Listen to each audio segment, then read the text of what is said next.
Rob Shaw joining us now live from Vancouver. You're in the home stretch, Rod. We've been out on the campaign with our leaders here for almost a month. You must be exhausted, excited for tomorrow, but tell me, what are the big takeaways for you in this campaign?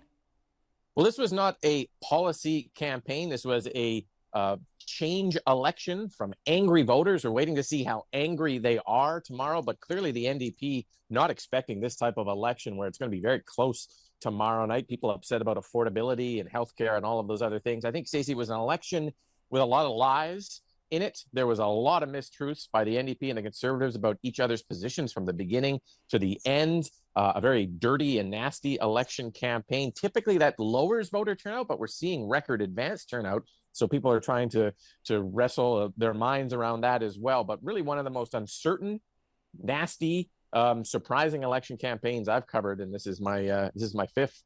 Mudslinging, we talked about it a little bit early in the program. Do you think one or the other had the edge as far as who slung the most mud or most effectively?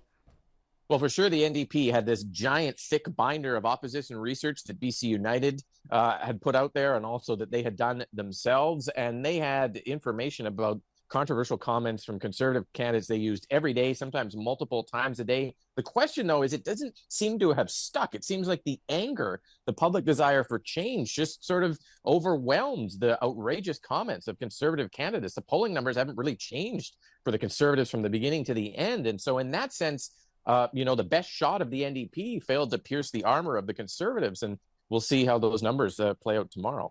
Okay, finally, Rob, I'm going to put you on the spot. Who do you think will be our next premier?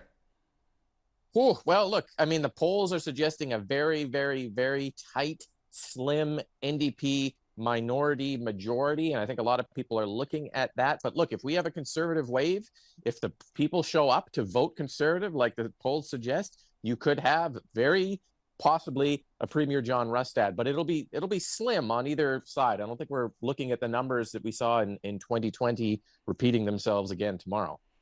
A very diplomatic answer. Thanks so much, Rod. Look forward to joining with you tomorrow for our live election coverage starting at 7 o'clock. Take care. We'll see you tomorrow. Take care.